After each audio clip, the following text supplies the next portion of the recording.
Hey guys, welcome back to Survival Prepping for Normal People. Technically it's still Friday, so I'm beating my deadline. We actually had a pretty busy day today, so I appreciate you guys waiting on this new Freaky Friday video. So let's jump into it, shall we? Something I'm finding very freaky is all of the media coverage of all of the wildfires in the Amazon forest, especially Brazil, but it encompasses other countries as well. But apparently, from what I've been able to read, see, and figure out looking around out there at the information that we have available, and you must be careful in your filtration of information. Like I say, watch between the lines, read between the lines, listen between the lines as best as you can. Well, apparently Brazil is racked with wildfires in their forest land. Now, we all know that for years, decades, the Amazon rainforest has been ground zero for climate change debate. It's all about the poor farmers slashing and burning, trying to have more arable land to grow food crops they can sell, or have pasture land for their cattle, which they can then raise and sell. People being able to feed themselves. Okay, the Amazon rainforest is huge. Should it be destroyed? No. Can it be managed? Yes. Forests are managed everywhere around the world.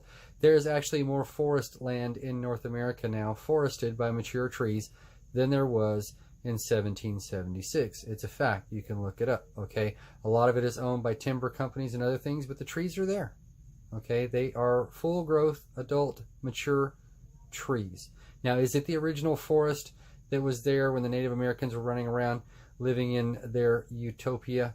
No, it wasn't the paradise that it was, because it was an original old-growth forest back then. It's not anymore, but the trees are there.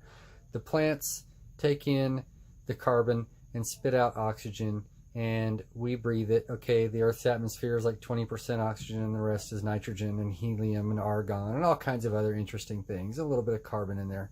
But anyway, so you have to understand conservatism, non-American conservatism. Now, in America, if you're a conservative person, not necessarily a Republican or a political person, but a person who believes in holding on to traditional values and not fixing things that aren't broken, okay? Yes, are there things that can change for the better? Sure. But does that mean you throw the baby out with the bathwater because you have new political ideas and feelings every week, and the new flavor of the month is this or it's that, now it's socialism, now it's communism, now it's redistributionism, whatever, okay? Conservatives don't necessarily buy into that. Now, in America, people in the countryside, in flyover country, tend to be more conservative, while the people in the cities and large urban areas tend to be more progressive. Okay, they want to try new social experiments to make everybody's life a utopian paradise, which, depending on your political leanings and your beliefs and what you know about history, it's not possible. Because every single one of us, like I've discussed before, is an individual. Yes, we have a lot of things in common, but you cannot tell people how to be. You can simply say, look, here are the sidelines. Here's the end zone. Please don't go out of bounds. Do the best you can, and you do you. But you see, the ones that want to model the social construct to fit their beliefs don't do that. They force you to do what they want you to do, all for your own good, of course. But in foreign countries, places like Brazil, it's generally the opposite. The more sophisticated people, or you would call them, they're fiscally conservative. They want to limit the amount of interference the government has in their life, but they tend to conserve the power for themselves, and the peasantry, the people on the land, are generally the ones who want more progressive ideas and policies that will benefit them, of course, at the expense of the government and the rich, but the rich want to benefit themselves at the expense of the peasants. So this Bolsonaro guy, the Brazilian Donald Trump, as they were calling him when he was running for office there, he is under a lot of political pressure. But political leaders are at all times, because you can't simply make everybody happy all the time. No matter what it is that you do, you will always have political enemies. Simply the name of the game. They're vying for power, you're vying for power. But anyway, he has a lot of political enemies in the countryside. So to make him look bad, it wouldn't be that big of a deal for them to just go out there and set 70,000 wildfires. It happens. Some happen naturally. They happen all the time. Lightning strikes, other things, But if they wanted to make him look bad on the world stage and say that he's not doing anything to conserve the lungs of the planet, as the environmentalists like to call the rainforest, which, yes, does produce a lot of oxygen. But I'll tell you something that you may not know. Boreal forests, okay, around the top of the world, in the northern latitudes, there are evergreen forests that stretch from Russia all the way around to Canada, northern Europe, and the northern United States. They produce much more oxygen than the rainforest in South America. I'm not saying it's not important. I'm just saying it's not the be-all and end-all of oxygen production here on the planet. But the environmentalists like to use this as their poster child because, of course, poor people don't have the right to feed themselves. And we need to preserve this paradise for future generations of the elites to enjoy, while they're taking time off from overseeing all of their servants, of course. But anyhow, they're making a lot of hay about these fires in South America. But what you're not hearing about very many places at all are the fires in the Arctic Circle that have been raging this year. The tundra is on fire. Some of these boreal forests that I'm talking about, which means forest in the north, okay?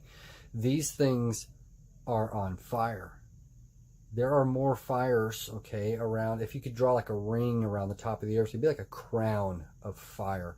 There are more fires in Siberia and the northern latitudes. Alaska had a bunch of fires this year. Canada had a ton of fires this year. There were more fires and more acreage burned there than have been burned in the rainforest so far. Combine them both, not necessarily a good thing.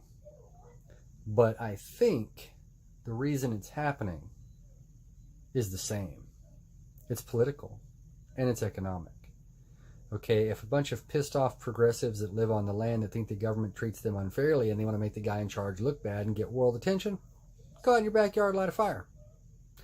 The downside is the forest is burned now, and so you can expand your farming operations because it's going to take hundreds of years for that to recover. No sense in letting it sit there being a muddy wasteland.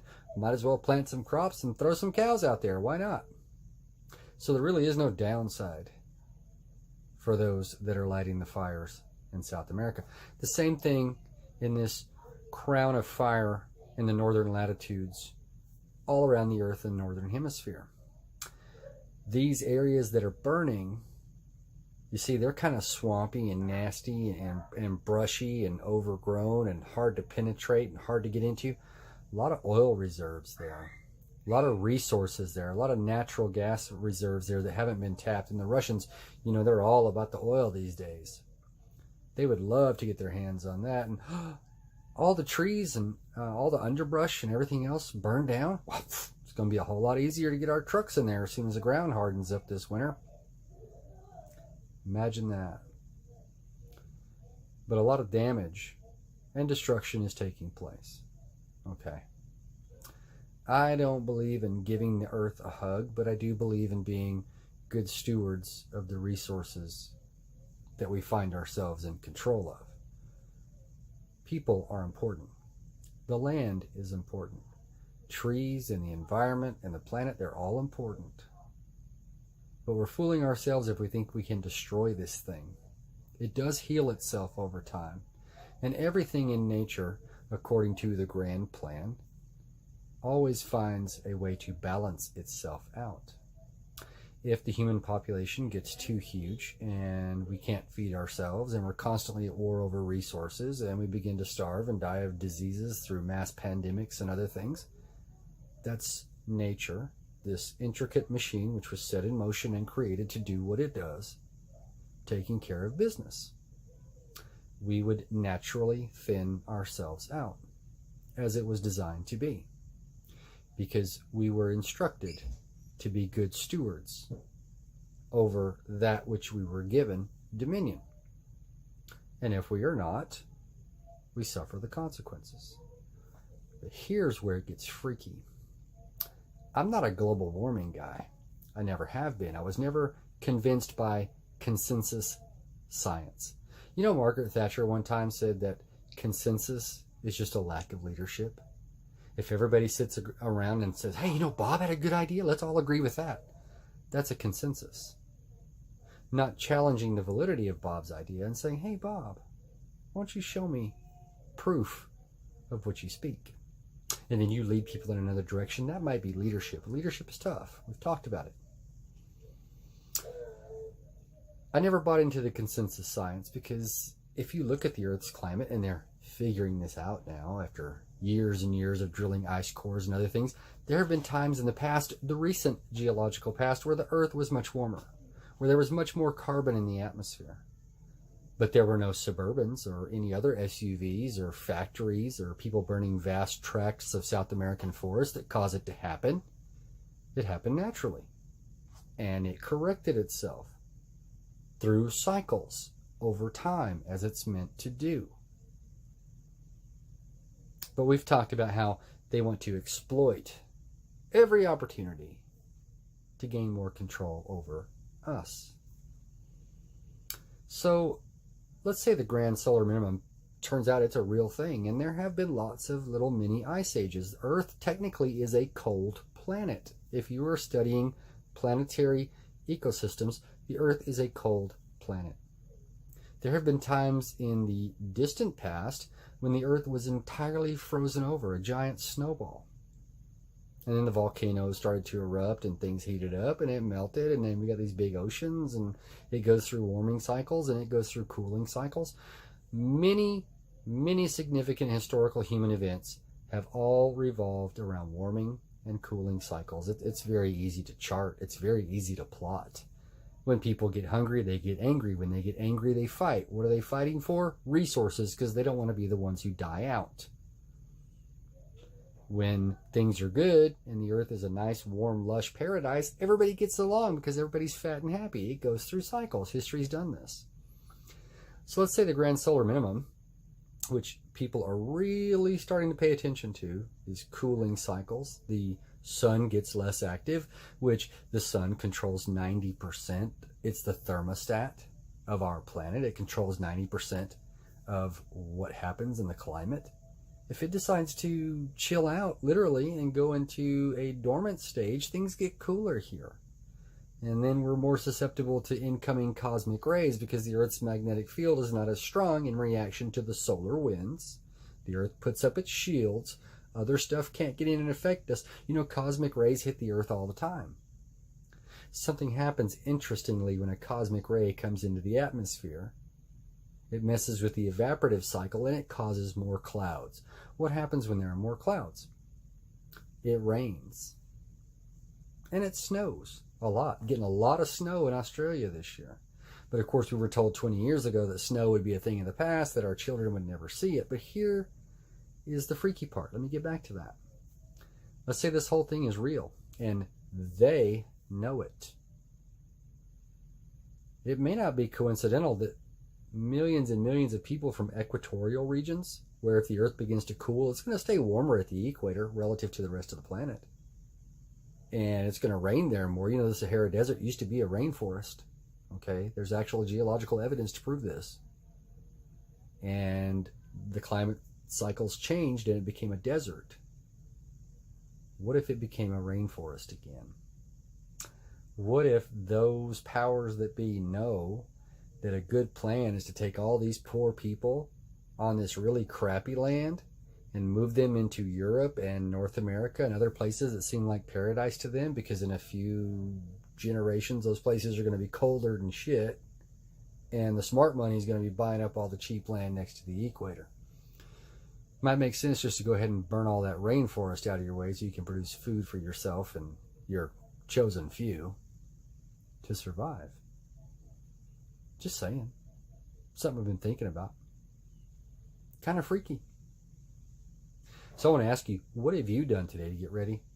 And I want to thank you for being here. And hopefully your Friday wasn't too freaky today.